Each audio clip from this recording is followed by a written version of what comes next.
Sen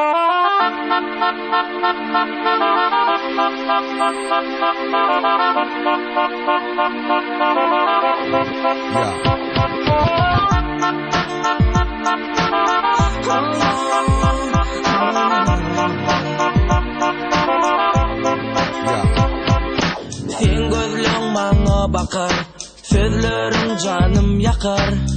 Canan söyleyen dedin sen, bana vada verdin. Men sevgim çeksiz sana, dolan sen dolan bana.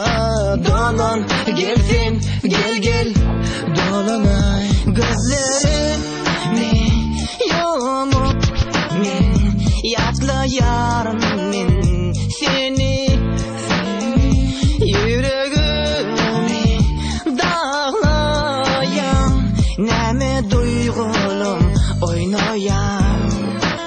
Ağlatyan senin gözlerin, aydan sözlerin.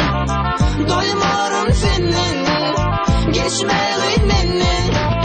Aygıtsın sevgim, barmaysın duygum. Neme beni ağlar, gittin beni taşlap.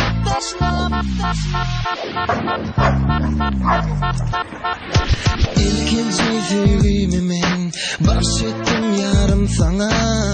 Inni söylemep deyip gittin başan yanına. Sana ince karışsam men sen dolanıp gelmesen.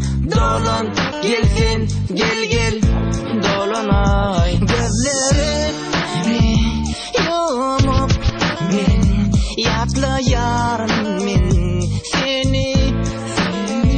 Yüreğimi dağlayan neme duygulum oynayan.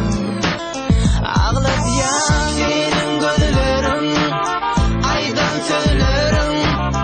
Doymarım senin geçmeyin menden.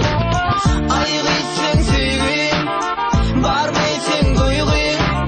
Neme beni ağlar, gittin beni taşlap.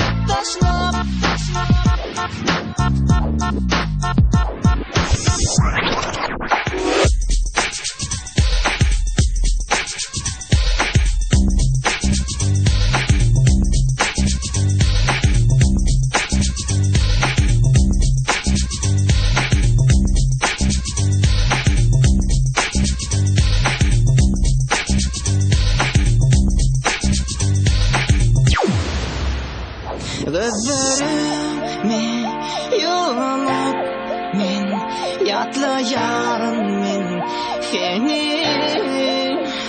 Yüreğimi dağlayan neme duygulum oynayan.